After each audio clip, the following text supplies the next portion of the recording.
भारत देश में गौतम अडानी और प्रधानमंत्री नरेंद्र मोदी को लेकर उनके रिश्ते के बारे में बार बार विपक्ष सवाल कर रहा है।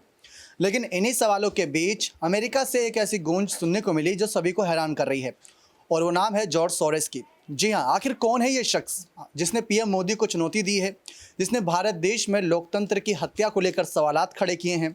एक तरीके से बिना नाम लिए राहुल गांधी का समर्थन कर दिया है, क्योंकि उन्होंने कहा कि अगर ऐसा ही चलता रहा भारत देश में तो सत्ता परिवर्तन होना चाहिए। अब जॉर्ज सोरोस को लेकर यहाँ पर हर कोई जानने में दिलचस्पी जता रहा है कि आखिर ऐसा कौन सा ये उद्योगपति है जहाँ पर पीएम मोदी गौतम अडानी की वजह से फंसे, एक उद्योगपति की वजह से फंसे हैं, तो दूसरा उद्योगपति यहाँ पर सामने आकर अपनी बातें रख रहा है और वो बातें चौंका देने वाली हैं। जॉर्ज सोरोस को लेकर जो खुलासे की अपनी इस खास रिपोर्ट में वो आप भी सुनेंगे तो दंग रहेंगे। इनकी पर्सनल लाइफ से लेकर इनके कहीं ना कहीं उद्योगपति तक के सफ़र को लेकर जानकारी, और काफ़ी ज़्यादा विवादों से भी घिरी रही है इनकी लाइफ, तो वो सारी सच्चाई अपनी इस रिपोर्ट के माध्यम से आप सभी तक पहुंचाते हो। देखिए आप हमारी ये खास रिपोर्ट। अमेरिकी अरबपति जॉर्ज सोरोस को लेकर भारत में सियासत काफी गरमाई हुई है। सोरोस ने कारोबारी गौतम अडानी को लेकर प्रधानमंत्री नरेंद्र मोदी पर जो सवाल खड़े किए हैं, क्योंकि पिछले कुछ दिनों से देखा जाए तो गौतम अडानी और पीएम मोदी के रिश्ते को लेकर विपक्ष लगातार निशाना साध रहा है। भले ही कांग्रेस के कुछ नेताओं ने इस बार जॉर्ज सोरोस को मुंह तोड़ जवाब दिया। पीएम मोदी का समर्थन नहीं था, लेकिन भारत देश का समर्थन जरूर था। म्यूनिक सिक्योरिटी कॉन्फ्रेंस में जॉर्ज सोरोस ने कहा कि मोदी और अडानी करीबी हैं। अडानी ने शेयर बाजार में फंड जुटाने की कोशिश की, लेकिन वो फेल हो गए। अडानी पर स्टॉक में गड़बड़ी करने के आरोप है। उनके स्टॉक ताश के पत्तों की तरह ढह गए। मोदी इस मुद्दे पर चुप हैं, लेकिन उन्हें विदेशी निवेशकों और संसद के सवालों का जवाब देना होगा। सोरोस ने आगे ये भी कहा कि ये संघीय सरकार पर मोदी की पकड़ को कमजोर कर देगा और साथ ही साथ बहुत जरूरी संस्थागत सुधारों को आगे बढ़ाने का दरवाजा खोल देगा। सोरोस ने साफ कहा कि मुझे उम्मीद है कि भारत में लोकतांत्रिक बदलाव होगा। इस पर केंद्रीय मंत्री स्मृति ईरानी ने पलटवार किया।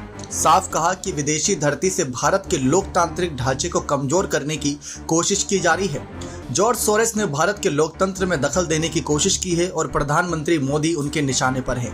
ईरानी ने आरोप लगाया कि सोरोस भारतीय लोकतंत्र को नष्ट करना चाहते हैं और अपने चुने हुए लोगों से यहां सरकार चलवाना चाहते हैं। वहीं कांग्रेस नेता जयराम रमेश ने भी जॉर्ज सोरोस को घेरा। उन्होंने कहा कि पीएम से लिंक अडानी घोटाला भारत में लोकतांत्रिक बदलाव को चिंगारी देता है या नहीं, ये पूरी तरह से कांग्रेस, विपक्ष और हमारी चुनावी प्रक्रिया पर निर्भर करता है।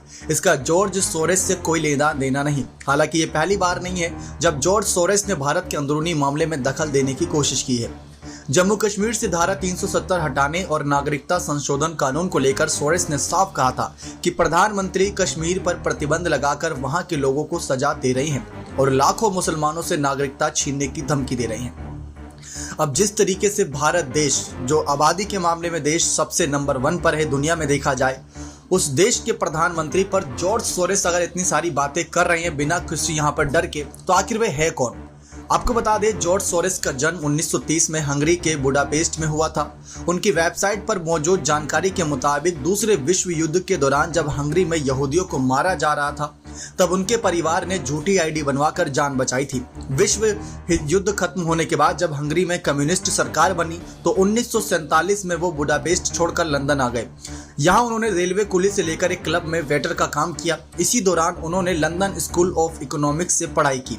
1956 में वो लंदन से अमेरिका आ गए। यहाँ आकर उन्होंने फाइनेंस और इन्वेस्टमेंट की दुनिया में कदम रखा और अपनी किस्मत बदली। 1973 में उन्होंने सोरोस फंड मैनेजमेंट लॉन्च किया। उनका दावा है कि अमेरिकी इतिहास में उनका फंड सबसे बड़ा और कामयाब इन्वेस्टर है। सोरोस ने 1979 से अपनी संपत्ति से दान देना शुरू किया।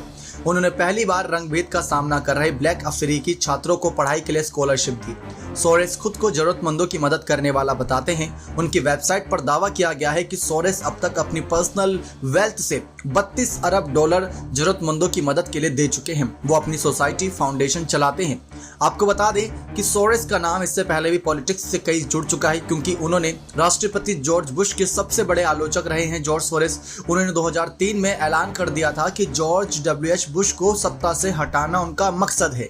11 नवंबर 2003 को वॉशिंगटन पोस्ट को दिए गए इंटरव्यू में सोरोस ने साफ कहा था कि जॉर्ज W. बुश को राष्ट्रपति पद से हटाना चाहते हैं। और ये सबसे बड़ा मकसद है उनके जीवन का। इसमें जीवन और मौत का सवाल है। सोरेस ने साफ कहा था कि अगर कोई उन्हें सत्ता से बेदखल करने की गारंटी लेता है तो वे उस पर अपनी पूरी संपत्ति लुटा देंगे। रिपोर्ट के मुताबिक सोरेस ने अमेरिकन प्रोग्रेस को $3 million, move on dot organisation को करीब $2.5 मिलियन और अमेरिकी कमिंग टुगेदर को $20 मिलियन दिए थे। ये संगठन 2004 के अमेरिकी चुनाव में डेमोक्रेट्स का समर्थन करने का काम कर रहे थे। सितंबर 2004 में सोरेस ने डेमोक्रेट्स के समर्थन में और पैसा लुटाया था। उन्होंने एक भाषण भी दिया था जिसमें उन्होंने बताया था कि हमें बुश को दोबारा क्यों नहीं चुनना चाहिए। इतना ही नहीं, सोरेस ने अमेरिका के की भी कट्टर आलोचक रहे। 9/11 हमले के बाद अमेरिकी ने जब आतंकवाद के खिलाफ जंग की शुरुआत की थी तो सोरेस ने उसकी आलोचना भी की। सोरेस ने एक इंटरव्यू में साफ कहा कि अमेरिका दुनिया के लिए एजेंडा सेट करता है और वो चाहता है कि दुनिया उसके हिसाब से चले। 11 सितंबर के बाद जब अपने आतंकवाद के खिलाफ जंग का ऐलान किया तो अपने गलत एजेंडा सेट कर दिया था। आपको बता दें, ऐसे कई सारे और मामले में उनका नाम सामने आया। 2017 में भी ऐसा ही कुछ मामला था जहां पर तत्कालीन राष्ट्रपति डोनाल्ड ट्रंप को भी ठग बताया था उन्होंने। लेकिन आपको बता दें उनकी संपत्ति के बारे में। जॉर्ज सोरेस की संपत्ति को लेकर कहा जाता है, जिसमें फोर्ब्स के मुताबिक इस समय जॉर्ज सोरेस की नेटवर्थ $6.7 अरब है। भारतीय करेंसी के हिसाब से ये 55,000 करोड़ रुपए से ज्यादा बैठती है। हालांकि सोरेस की संपत्ति पहले की तुलना में काफी कम हो गई। उसकी वजह ये हो सकती है कि वो अपनी पर्सनल वेल्थ का बड़ा हिस्सा दान कर चुके हैं। एक समय उनकी नेटवर्थ $25 अरब से ज्यादा थी। जॉर्ज सोरेस डेमोक्रेटिक पार्टी के समर्थक माने जाते हैं। फोर्ब्स के मुताबिक सोरेस डेमोक्रेटिक पार्टी के सबसे बड़े डोनर में से एक हैं। 2022 के मिड टर्म इलेक्शन के दौरान ही सोरेस ने सुपर पीएसी में $125 मिलियन डोनेट किए थे। सुपर पीएसी अमेरिका की एक कमेटी है जो चुनावी चंदे लेती है। पर्सनल लाइफ के बारे में आपको बताएं तो जॉर्ज सोरेस ने 3 शादियां की हैं। 1960 में उन्होंने एनालिसे विश्वेशक से शादी की थी और एनालिसे जर्मनी की प्रवासी थी जो विश्व युद्ध के दौरान अनाथ हो गई थी। सोरेस और एनालिसे के 3 बच्चे हैं। हालांकि शादी ज्यादा दिन नहीं चली और उन्होंने तलाक ले लिया। एनालिसे से तलाक के बाद 1983 में जॉर्ज सोरेस ने सुसेन वीबर से शादी की। इनसे उन्हें 2 बच्चे हुए और 2005 में सोरेस और सुसेन का तलाक हो गया। 2008 में सोरेस की मुलाकात तामिको बोल्टन से हुई। दोनों ने अगस्त 2012 में शादी की और तामिको जापानी अमेरिकी की है। उनकी परवरिश कैलिफोर्निया में हुई है। लेकिन अब देखते हैं पीएम मोदी पर खड़े किए गए जॉर्ज सोरेस के सवालों का जवाब कैसे भारतीय जनता पार्टी के तमाम नेता और खुद पीएम मोदी देते नजर आते हैं। देखा आप सभी ने किस तरीके से जॉर्ज सोरेस को लेकर यहाँ पर कुछ कड़वी हकीकत सामने आई कि पहले भी ये कई नेताओं से पंगा ले चुके हैं और उन नेताओं को ये पंगा भारी पड़ा है। क्योंकि जब बात पैसे की आती है तो उसके आगे तो कहीं ना कहीं हर कोई झुकाव दिखाता नजर आता है। हर कोई काफी लालची हो जाता है। हर कोई कह सकते हैं समर्थन करने पर मजबूर हो जाता है। लेकिन जिस तरीके से भारत देश में प्रधानमंत्री नरेंद्र मोदी का कद बीते दिन के साथ बढ़ता ही चला जा रहा है, क्योंकि विपक्ष के कई नेता उनकी तारीफ कर देते हैं, पक्ष के कई नेता उनकी तारीफ कर देते हैं।